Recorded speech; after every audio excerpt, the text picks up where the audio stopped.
Now, it's interesting, right? Because we've heard nothing for the last week but rank Kansas, right? Like they were 3-0, they had 2 really good road wins. Meet the Peterson family. Our dad, the 3 Peterson brothers, and our families farm together in central Kansas. Our family farm started in 1882 and has been raising cattle and crops ever since. Please subscribe to this channel and give us a like and a comment if you enjoy the video. So it's Monday and we are back at it. We're actually helping a neighbor chop another neighbor's forage sorghum here. So I don't know if you saw in that first video what forage sorghum looks like, but it's like Milo, which is grain sorghum, but it's a little taller, and it's chopped for feed like corn would be. A lot of people around here grew it. We have some of it that's double crop this year, but ours isn't quite ready to chop. But we are helping a neighbor chop today, and been doing that all day. And it's actually kind of muddy, which is I don't know, I guess we haven't really updated you guys on our rainfall. So a week ago it was like 102 degrees, things looked really bleak. You know, it seems like it's been a roller coaster of a season. And you know, that's just the way it's been. But it was 102 degrees a week ago, everything was dying again. And then, surprise, we got an inch of rain followed by another inch of rain. And so that's actually a little muddy out in the field where we're chopping. That's just kind of the story of this year. So we're still well below our annual average of rainfall, but we have had quite a few late rains now. I think 3 or 4 inch rains since the end of August. So it's definitely helping from a mental perspective, just some cooler weather and some rain.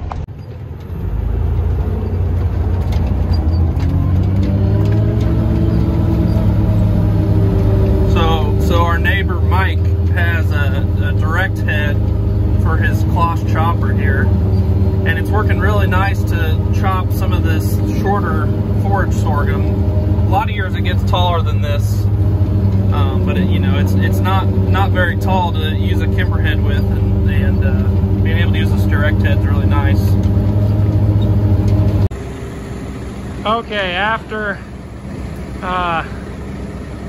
baling up millet, corn stalks, 3 cuttings of alfalfa. I think the Kubota PV 4580 might be done. We're gonna park it here for now. I'm gonna hook this M7 onto something else, and then I'm gonna help Nathan switch the gray end dump from grain to our new silage tip-top boards we built for it. Okay, hooking up to our Land Pride. This disc is kind of set backwards to pull dirt towards a terrace or a pivot track. So we got it hooked up to the M7. I don't think I'm gonna get to this tonight. I think it's gonna have to be tomorrow. But we'll have 7 loops to make with that on some corn ground. Okay, the drill was calibrated for alfalfa. We're calibrating it now for triticale. We did 62 hand cranks, and I closed up this piece. This is what the bottom of an air seeder looks like. Whoa. Okay, so you take your amount of cranks and you do like your 1/10 an acre or whatever it ends up being. Then you plug in your pounds and close calibration number to wheat. Wheat. What did you say about wheat? It's a number very similar to wheat because it's very similar size to wheat. Yeah. So I might just Nathan, these seeds are going to have the same birthday as you. They're going to start their life the same day as you. How amazing is that? You're basically twins. Yep. Kind of. No, not at all, actually. Moving more bales.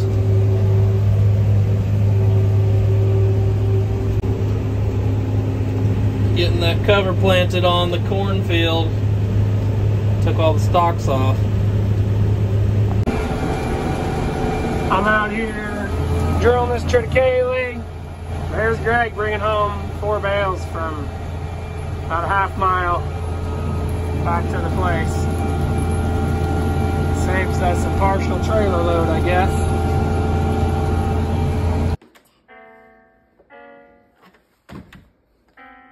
Keep playing, babe.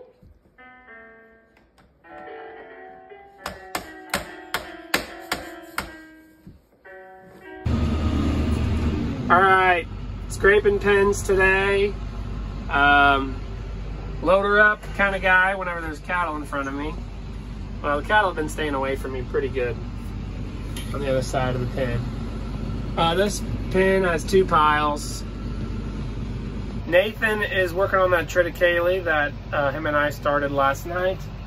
I think this afternoon Greg's gonna keep hauling for our neighbors' silage chopping outfit, and eventually they'll get moved on to some of our stuff. And my dad's doing some dirt work pre-wheat drilling on a couple terraces and some low ground.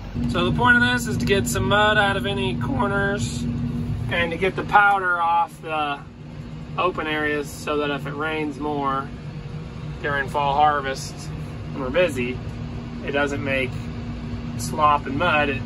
They have a dry place to lay on the piles. So there you can see, pull it onto the pile, lift. Got a pretty high lift cylinder on this so that we can raise way up when it gets sticky and muddy. And then I come back around, lower it back to the ground. Just on the last of the list of stuff to get done before bean harvest. Even when just driving through quickly with the scraper, always got to get back to the gate quick so they don't follow you out. Okay, so I scraped 8B over there. These cattle are in 4B, and I'm just gonna move them across so that we can scrape this pen. Okay, they ran out of there pretty easy.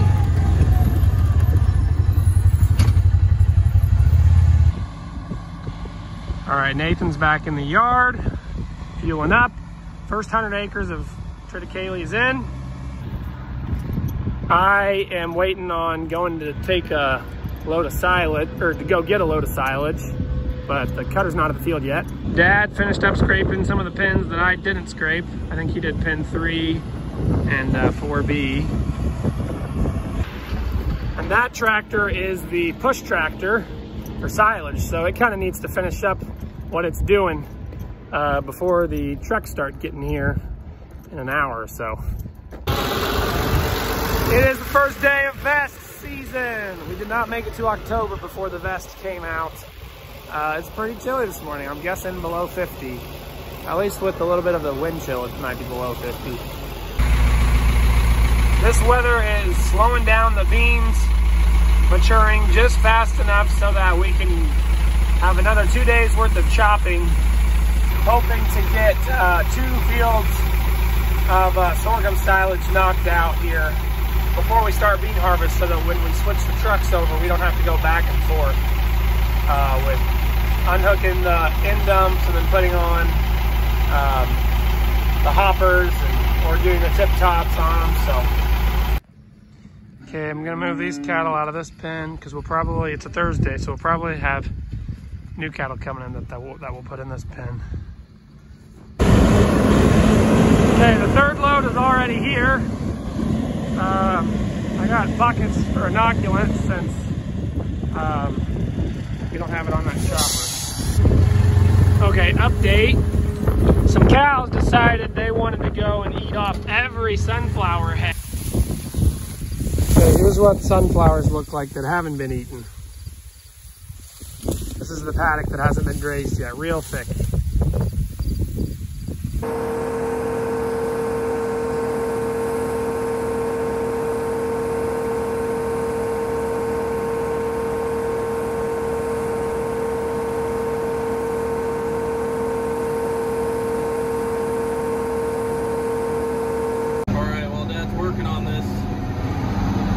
Guys, what this looks like from in the cab.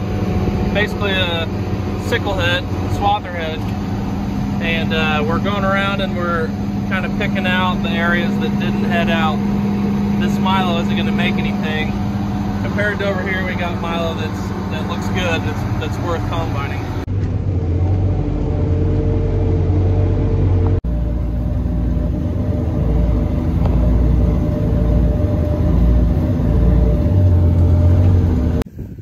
Got some cattle work this morning. Here's the new cattle eating hay. Here's our boy Felix waiting for his bottle of milk.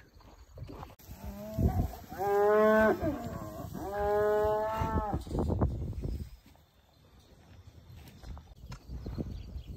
gotta shake it up right.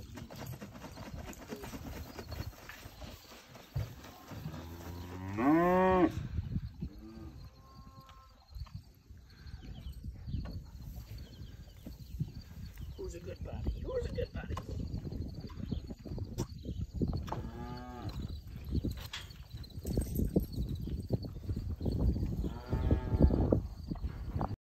You got the music playing again?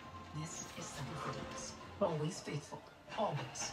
You got it playing again? Need a backup plan? You gonna eject it Give now? Plan B one step. It's Plan that B button. helps prevent Good pregnancy before it starts job. by temporarily delaying ovulation. And you You can pull it resume your out. birth control right away. Put it back in. I've got this. Push it back in. There you go. She's gotten her fingers caught in there a couple times. CIO in 2022. Just let it So what's play. on It'll the play. agenda?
Oh yeah, I'm working ground. Big old tillage tool. Today I am disking in some pivot tracks. So it looks like I'm just randomly driving out in our field, but I'm following the pivot circle tracks, and this is just a little garden disc that we bought on an auction one time and turned the gangs around so they both throw it inward. And you can get big old fancy pivot track fillers that really tear it up, but this just throws a little dirt in and then by the time we'll drill over it, it'll be a lot smoother, a lot easier on things. So we don't get around to doing it every year, but when we have a window to do it, or when the tracks are getting extra bad and we've been feeling them while doing our other farming, we try to make it happen. So we're getting it done here in this window between corn and soybean harvests. So these are irrigated corn stalks, pretty tall, pretty thick. But we're hoping to drill a cover crop of triticale on here in the next few days. Dad thinks I'm crazy, but I'm determined to make it happen. We will also be putting down some phosphate fertilizer for next year's soybeans, which that fertilizer is expensive right now, but this field is pretty low in it, and it's irrigated, so we want it to be good. The smell of 40 Rock fertilizer is in the air. It must be drilling time. Fertilizer guy pulling out. We are not started drilling wheat yet, actually. I'm putting on some fertilizer that'll be for the soybeans next year with a cover crop, so it will help the cover crop too, but then be available for the soybeans next year on the irrigated corn ground. So So I'm doing some variable rate phosphate with the drill for the first time, but it's the same process since it's the same X35 screen, same process as both the planter and the sprayer. You can see I got my irrigated and dry land separated. So I think it's gonna work. I did have to rescale it a little bit. That says oats, but it's actually triticale and then 40 rock fertilizer. Pretty simple map again, but it's kind of cool to be able to do. I'm gonna try it on some dryland acres too, just on the better parts of the ground and the worst. Just it ends up being the same amount blanket application, but I'm putting it where in the more in the higher yielding areas and less in the lower yielding areas. Someone in, I think, a Toyota Tacoma just honked at me while they were driving by while I was out of the tractor a little bit, so hello to whoever honked. At the end of the irrigation season, we pump out, we blow water backwards through our pit. That's where the water goes in to feed the feedlot. So we make a nice fountain. We have pretty fountains in our pond. Try to keep the silt out of it. Now we're ready to pull the pump. It's been sitting here a while.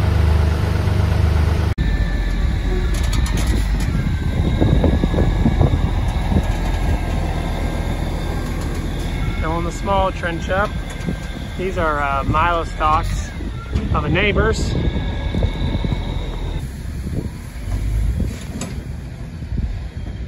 We will top this trench off with our own double crop forage sorghum. So this stuff's a little bit drier and we'll put a little bit of the wetter stuff on the top.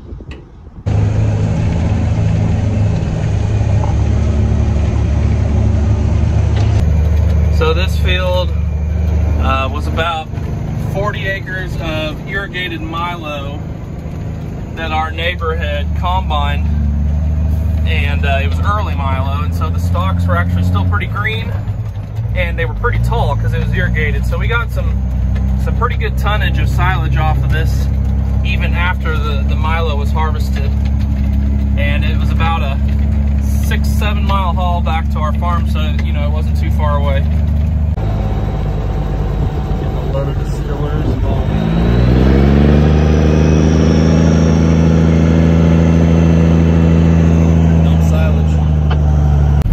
So we're on to the next field now. This is just Milo. This is not Milo stalks. You can see a lot of the field's not even going to head out. And so this is a perfect candidate for chopping the neighbor's field. With the lack of rainfall this summer and the heat, there's a lot of demand for chopping failed crops like this, and so we're not able to get around to everyone, but all of the people who own a chopper in the neighborhood are getting lots of calls to you know, chop some of these fields that aren't going to make grain, but they can still make good silage. You can see this is some sandier soil. Like I've said before in some past vlogs, this year it was hardest on some of the poorer soil, the sandier soil, the hard clay, the soil that can't hold water like the good bottom soil can. And so there's a lot of Milo fields in this county where the Milo didn't head out on the poor soil on the hills, but on the lowlands, it did just fine.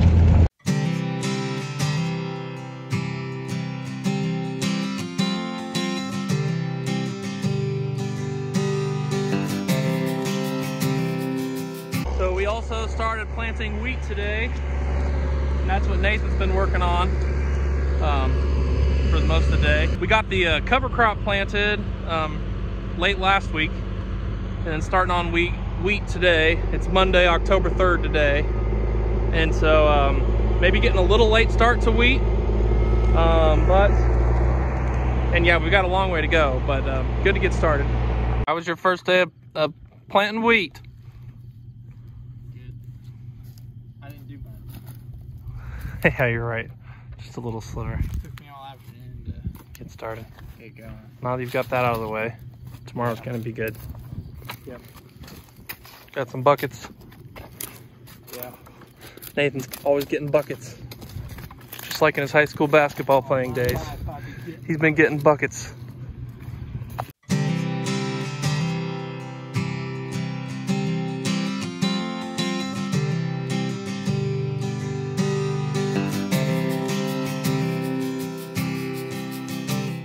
Thanks for watching, everyone. Check out our music videos linked in the description. You can also follow us on Facebook, Instagram, TikTok, Twitter, Snapchat, and explore our website, www.petersonfarmbrothers.com. See you guys next time.